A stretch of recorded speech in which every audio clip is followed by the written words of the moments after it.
जय हिंद, जय भारत। स्वागत है आपका अपने YouTube चैनल पे।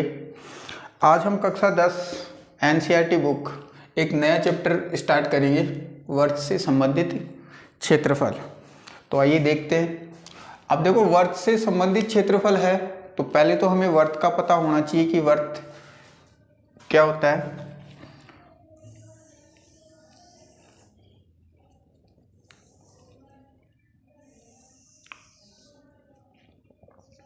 देखो, वर्त एक समतलीय आकृति होती है। इसे हम सिर्फ स्पर्श कर सकते हैं, हाथ में उठा नहीं सकते, क्योंकि अगर हाथ में उठा के देखोगे तो फिर उसकी कुछ ना कुछ हाइट आएगी, कुछ ना कुछ मोटाई हो जाएगी।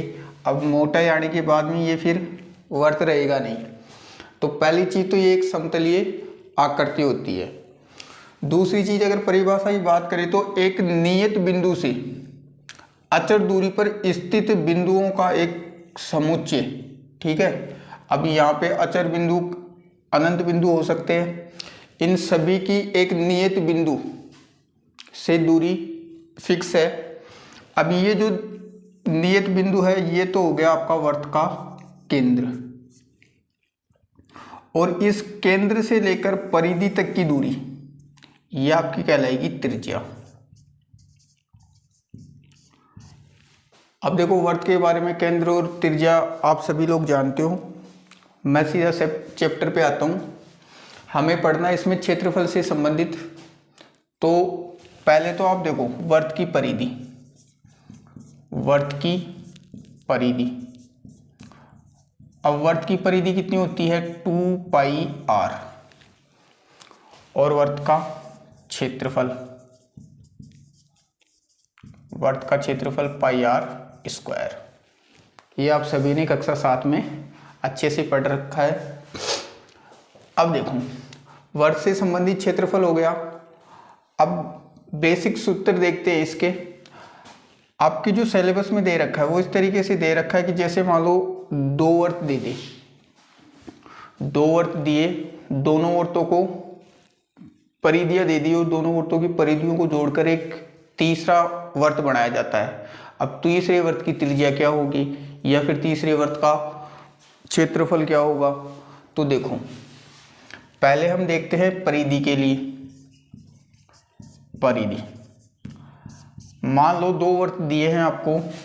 एक वर्त है जिसकी त्रिज्या मैंने ले ली r1, दूसरा वर्त है जिसकी त्रिज्या ले ली हमने r2।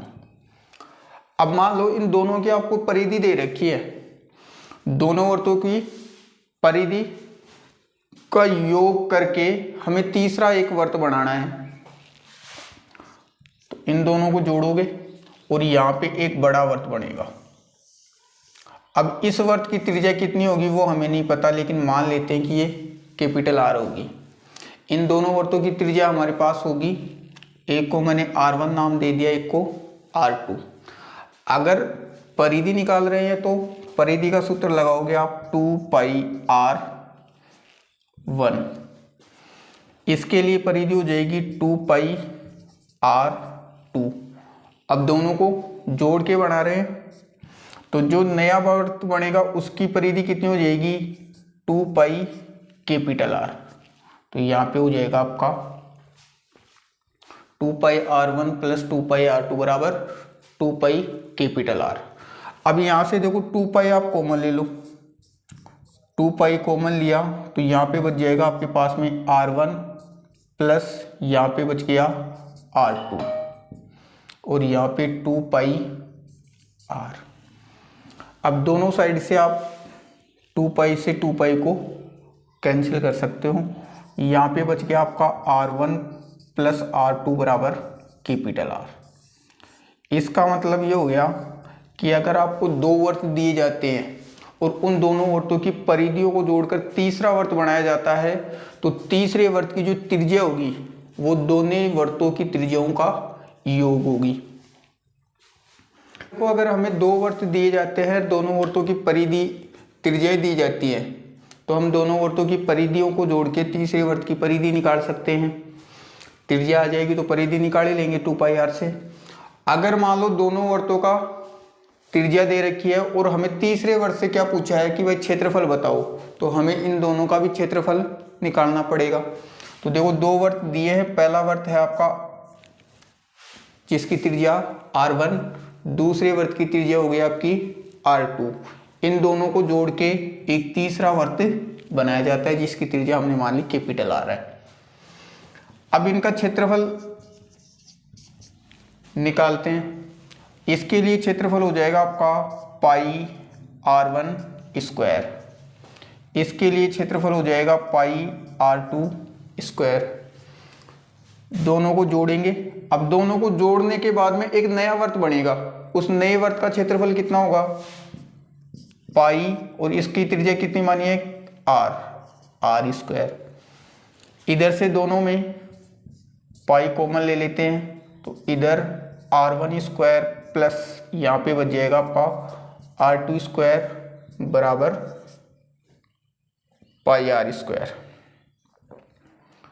Pi capital R square.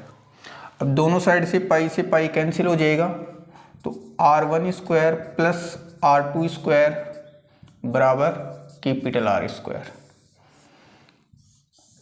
अब देखो इसका मतलब भी ये हो गया कि अगर आपको दो वर्त दे, तीन वर्त दे, चाहे चार वर्त दे, अगर आपको उनको सभी की त्रिज्या दे रखी है और उन सभी को मिलाकर एक नया वर्त बनाया जाता है, तो अगर क्षेत्रफल पूछता है तो हमें सभी वर्तों की त्रिज्याओं को जोड़कर वर्ग करके जोड़ना है।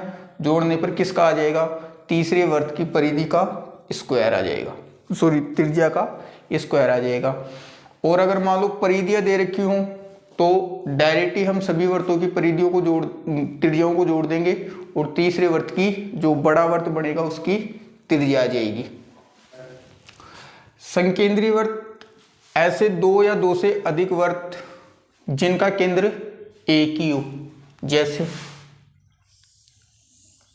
ये वर्त है, इस वर्त का केंद्र हो गया O। अब मैं इसी के ऊपर एक दूसरा वर्त बना रहा हूं और उसके लिए भी केंद्र क्या है O है, तो ये दोनों वर्त क्या होंगे, एक दूसरे के संकेंद्रीय वर्त होंगे। अब देखो छोटे वाले वर्त की तो मैं मान लेता हूं त्रिज्या r1 और इस बड़े वाले वर्त की त्रिज्या ले ली हमने r2। और भी हो सकते हैं, तीसरा वर्त बनेगा उसकी r3 मान लेंगे। अगर मान लो संकेंद्रीय वर्त समझ गए आप कि ऐसे दो वर्त या दो से अधिक वर्त जिनका केंद्र एक ही हो। अब यहाँ पे देख सकते हो कि ये एक वर्त था, इसका केंद्र O और त्रिज्या r1। इसी के ऊपर मैंने दूसरा वर्त बनाया जिसका केंद्र तो O ही है लेकिन त्रिज्या कितनी हो जाएगी r2। अब देखो संकेंद्रीय वर्त क्या होते हैं, ऐसे दो या दो से अधिक वर्त जिनके केंद्र एक ही हो। ऐसे दो या दो से अधिक वर्त जिनके केंद्र एक ही हो। इस वाले वर्त की त्रिज्या है मान लो r1 और इस वाले वर्त की त्रिज्या हो गई r2। तो अब हमें इसके अंदर ये जो बीच वाली वलयिका बन रही है, इस वलयिका का क्षेत्रफल निकालना है।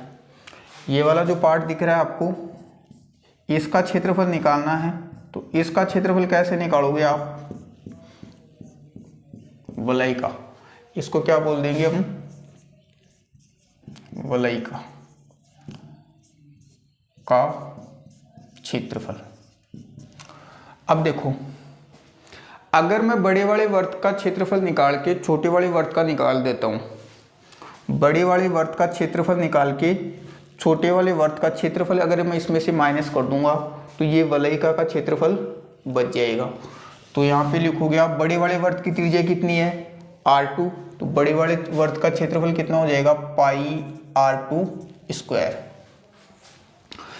छोटे वाले वर्त को घटाना है तो छोटे वाले वर्त का त्रिज्या कितनी r1, तो क्षेत्रफल हो जाएगा आपका पाई r1 स्क्वायर।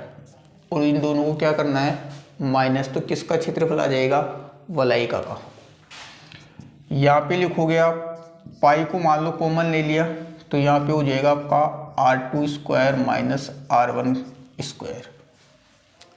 अब यहाँ तक भी कर सकते हो या फिर इससे आगे और करना है तो देखो हमने एक सूत्र पढ़ रखा है ए स्क्वायर माइनस बी स्क्वायर, ये होता है आपका एक बार प्लस में और एक बार माइनस में। तो यहाँ पे रखेंगे इसको, ए तो कितना है आपका R2 और बी कितना है R1, तो पाई ये हो जाएगा R2 plus R1 R2 minus R1। यह आपका वलयिका का क्षेत्रफल आ गया। त्रिज्यीय खंड का क्षेत्रफल, अब देखो त्रिज्यीय खंड होता क्या है, ये वर्त हो गया, अच्छे से बना देता हूं मैं इसको, ये वर्त है और ये इस वर्त का केंद्र। ये वर्त की त्रिज्या r और एक त्रिज्या ले लेते हैं हम इधर, ये भी हो गई वर्त की त्रिज्या। अब जो ये बीच वाला क्षेत्र बच गया ना, ये जो आपको नजर आ रहा है वो क्या हो गया आपका त्रिज्यीय खंड। मतलब किसी वर्त के अंदर त्रिज्याओं के बीच का जो क्षेत्रफल होगा वो क्या कहलाएगा आपका त्रिज्यीय खंड का क्षेत्रफल। अब त्रिज्यीय खंड का क्षेत्रफल का सूत्र देखेंगे अपन, त्रिज्यीय खंड का क्षेत्रफल। अब देखो त्रिज्यीय खंड का क्षेत्रफल, त्रिज्यीय खंड बन कहाँ पे रहा है वर्त के अंदर। अब देखो दो चीजें होती हैं वर्त के अंदर, ये बाहर वाली जो लाइन दिख रही है वो तो हो गई आपकी परिधि, और ये अंदर जो एरिया होगा वो आपका क्या कहलाएगा क्षेत्रफल। अब ये त्रिज्यीय खंड बन कहाँ रहा है वर्त के अंदर, तो वर्त के अंदर है तो क्या हो गया क्षेत्रफल। तो हमें निकालना है वर्त का क्षेत्रफल, वर्त का क्षेत्रफल। अब लेकिन सुनो, वर्त का क्षेत्रफल ये तो पूरा ही आ गया, यहां से लेकर यहां तक, हमें ये पूरा थोड़ी ना चाहिए, हमें तो ये केवल ये वाला भाग ही चाहिए। तो अब यहां से आप ध्यान रखोगे ये पूरा जो एंगल बनेगा वो पूरा एंगल कितने का होता है 360 का। इस 360 में से ये जो जितना बन रहा है वो हमें चाहिए, और मैं मान लेता हूं कि ये कितना है थीटा। अब थीटा और पूरा एंगल कितना 360 का, तो मुझे केवल थीटा चाहिए कितने में से 360 में से, इसको कर दूंगा मैं इससे गुणा। अब यहां से वर्त का क्षेत्रफल कितना होता है पाई आर स्क्वायर गुणा थीटा बटे 360। ये आपका त्रिज्यीय खंड का फॉर्मूला हो गया। आप इसको इस तरीके से भी लिख सकते हो पाई आर स्क्वायर थीटा बटे 360। आपको सिर्फ ध्यान ये रखना है कि यहाँ पे बनेगा थीटा कोण, और ये पूरा कितना बनता है 360 डिग्री का। हमें केवल थीटा चाहिए कितने में से 360 में से, और ये जो एरिया दिख रहा है आपको वो क्या कहलाएगा इसका क्षेत्रफल। तो त्रिज्यीय खंड का क्षेत्रफल कितना हो जाएगा वर्त का क्षेत्रफल गुणा थीटा बटे 360 और पाई आर स्क्वायर इंटू थीटा बटे 360, या फिर आप बोल सकते हो पाई आर स्क्वायर थीटा बटे 360। वर्त के चाप की लंबाई, अब देखो वर्त के चाप की लंबाई कौन सी होती है, ये अपना वर्त है, ये वर्त का केंद्र से लेकर परिधि तक की दूरी त्रिज्या, और इधर केंद्र से लेकर परिधि तक की दूरी त्रिज्या। मान लेते हैं कि यहाँ पे ए बिंदु है और यहाँ पे बी, तो ये जो परिधि का ये वाला हिस्सा है वो आपका क्या कहलाएगा इस वर्त का चाप, और इस चाप की लंबाई हमें निकालनी है। तो यहाँ पे फॉर्मूला लिखोगे आप चाप की लंबाई। अब देखो चाप की लंबाई निकालनी है हमें, तो अभी थोड़ी देर पहले मैंने बताया था कि ये दो चीजें होती है इसके अंदर, एक तो ये जो बाहर दिख रहा है वो तो हो गई आपकी वर्त की परिधि, और एक ये जो अंदर वाला हिस्सा है वो क्या कहलाएगा आपका क्षेत्रफल। तो अब ये जो चाप की लंबाई आ रही है वो क्षेत्रफल पे आ रही है परिधि पे आ रही है। आप देख रहे होंगे कि ये किस पे आ रही है परिधि पे, तो हमें क्या लेना है वर्त की परिधि।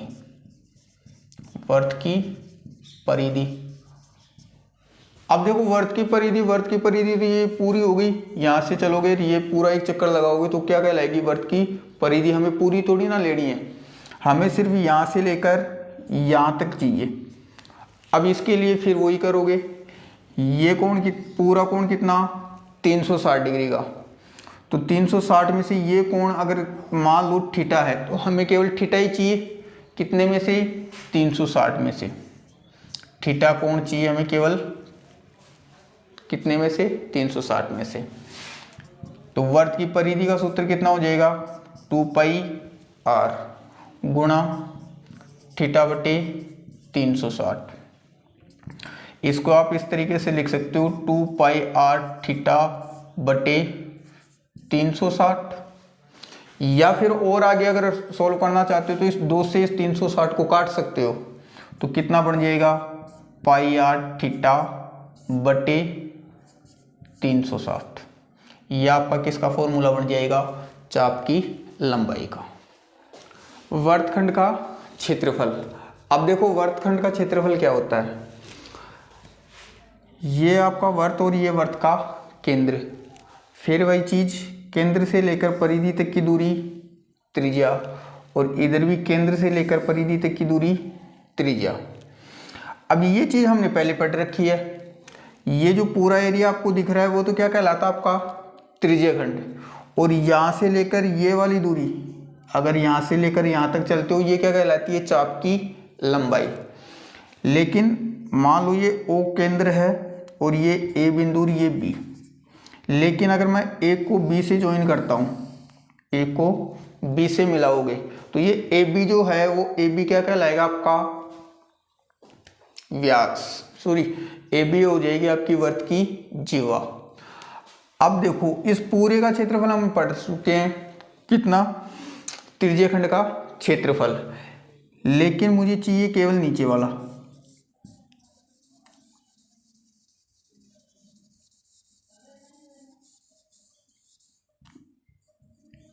ये नीचे वाला एरिया की ये होगा आपका वर्तखंड का क्षेत्रफल। तो अब इसके लिए फॉर्मूला देखो, वर्तखंड का क्षेत्रफल, वर्तखंड का क्षेत्रफल, वर्तखंड का क्षेत्रफल। अब देखो ये पूरा एरिया O A और यहाँ से B और वापस ये तक क्या होता है आपका त्रिज्यखंड, और त्रिज्यखंड का क्षेत्रफल, त्रिज्यखंड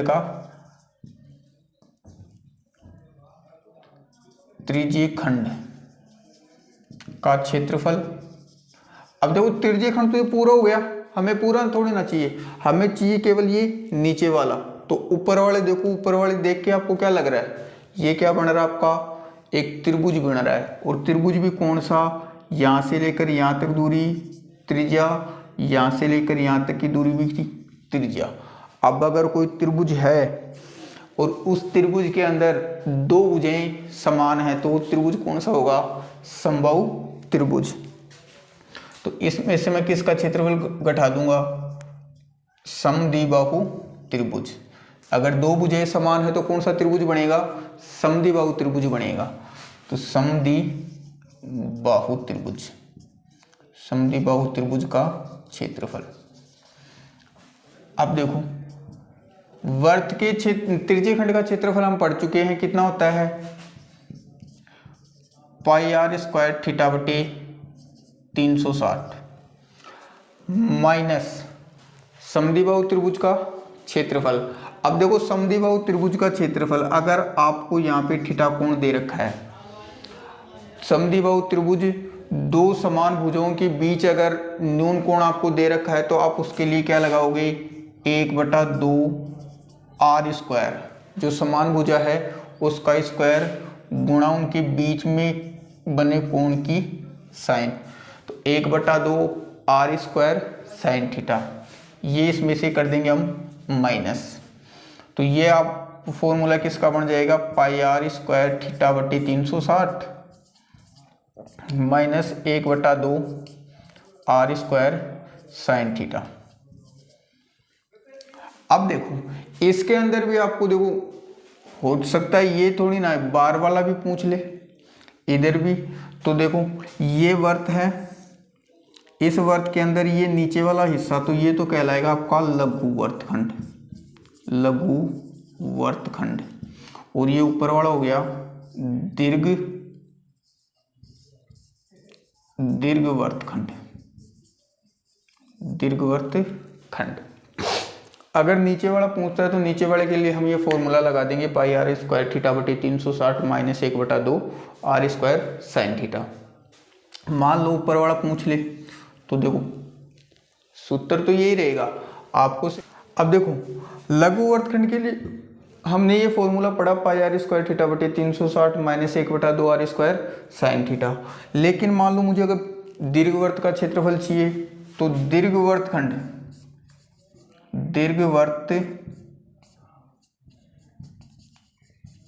खंड का क्षेत्रफल, तो वर्तखंड का क्षेत्रफल कैसे, पूरे वर्त में से अगर मैं ये घटा देता हूं लघु वर्त का तो क्या बच जाएगा, दीर्घवर्तखंड बच जाएगा। तो देखो वर्त का क्षेत्रफल माइनस लघु वर्तखंड का क्षेत्रफल, तो वर्त का क्षेत्रफल कितना होता है, वर्त के क्षेत्रफल में से पाई आर स्क्वायर और इसमें से क्या घटा दूंगा मैं, लघु वर्तखंड का क्षेत्रफल। लघु वर्तखंड का क्षेत्रफल कितना था, पाई आर स्क्वायर थीटा बटे 360 minus 1/2 r square sine theta. ये आपका किसका हो गया, दीर्घवर्तखंड का सूत्र हो गया। अब देखो आपसे सवाल के अंदर डायरेक्ट ये पूछता है कि वर्तखंड का क्षेत्रफल बताओ, या फिर लघु वर्तखंड का क्षेत्रफल बताओ, या फिर संगत वर्तखंड का क्षेत्रफल बताओ, तो तीनों का काम एक ही है। आपको डायरेक्ट पाई स्क्वायर थीटा बटे 360 minus 1/2 r square sine theta लगाना है और आंसर बताने हैं। अगर आपसे ये कहा जाता है कि भाई दीर्घवर्तखंड का क्षेत्रफल, तो दीर्घवर्तखंड का क्षेत्रफल कैसे निकालोगे, वर्त के क्षेत्रफल में से लघु वर्तखंड का क्षेत्रफल घटा दोगे तो किसका आ जाएगा, दीर्घवर्तखंड का क्षेत्रफल आ जाएगा। देखो पूरे वर्त में से अगर मैं ये नीचे वाला घटा देता हूँ, नीचे वाला है क्या, लघु वर्तखंड, तो ऊपर वाला बच जाएगा दीर्घवर्तखंड। इसी के लिए आज यहीं तक करेंगे। अगर इन सूत्रों को एक बार अगर समझ में आ जाता है तो अच्छी बात है, नहीं आए तो एक बार दोबारा देखोगे, फिर हम कल इसके ऊपर जो आपकी बुक में सवाल हैं वो करेंगे। Thank you.